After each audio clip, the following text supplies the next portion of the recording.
When you talk about blockchain, you can get some pretty funny reactions. Some people can't stop talking about it, and for others, you might as well be rattling off bingo numbers. So what's the disconnect? Why is one person's eureka moment possibly another person's white noise? Maybe it's that most explanations of blockchain just focus on the technology rather than what it may do to change your life. Let's see if we can change that. At its core, blockchain is really about two things: trust and openness. Sure, there's some cool technology behind it, and maybe we'll get into that later. But right now, the first thing you need to do is think about trust and openness. Pretty much anything worth doing requires some measure of those qualities.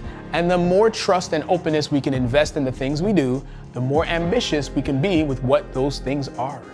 How great would it be to vote in every election or referendum right from your phone? And be just as confident that your vote was secure and confidential as if you voted in person. How about being able to walk into any hospital or doctor's office and have a completely up-to-date copy of your medical history available with the tap of a button?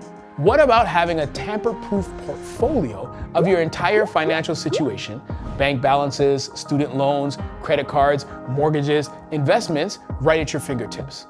Or, touching on some other stuff, what about a legitimate and secure place to trade, sell, and share your digital possessions, like games, movies, music, and apps? Even if none of these examples is particularly your thing, you can't help but notice that they all have something in common. They each take a potentially inefficient way of doing things and update it for a connected world. But let's break it down even more. Let's say I ask you to lend me $20, and I promise to pay you back at the end of the week. You're a nice person, I'm a nice person, so you say yes. Thanks for that. A week goes by, and I'm ready to pay you back. Here you go, the $10 you lent me. What? Yeah, I asked for 20, but you only had 10 to lend me. See? Kind of a tough situation, right? I mean, I'm sure I'm right. You know you're right. And what we're left with is a complete breakdown of trust and openness. And someone's losing $10. Let's try it a different way. Instead of you giving me the money directly, let's go through a banking app. Then there'll be a record of the entire transaction. Okay, go ahead and transfer the money.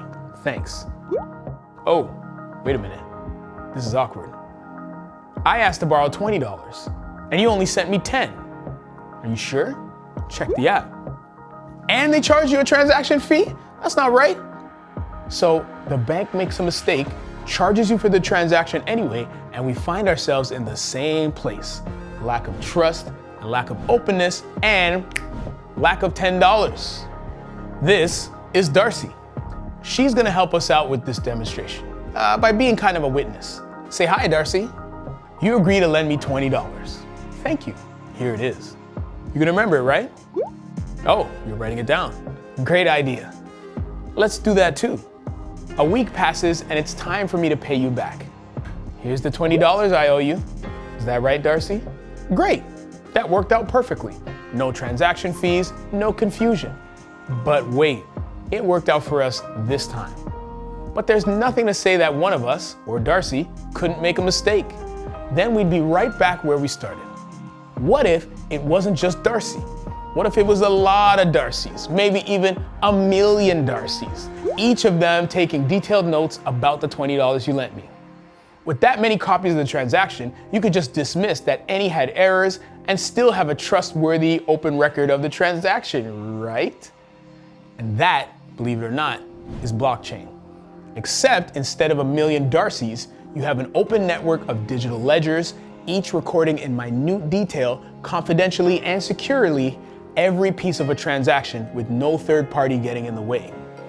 One of the biggest concerns of our time is finding a balance between the mobility and convenience of our connected world and the security and reliability of the old world way of doing things.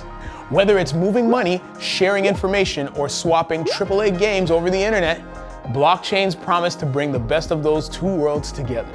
Not only are you in a great position to benefit from what blockchain has to offer, you might even be the one to come up with the next inspired use for it.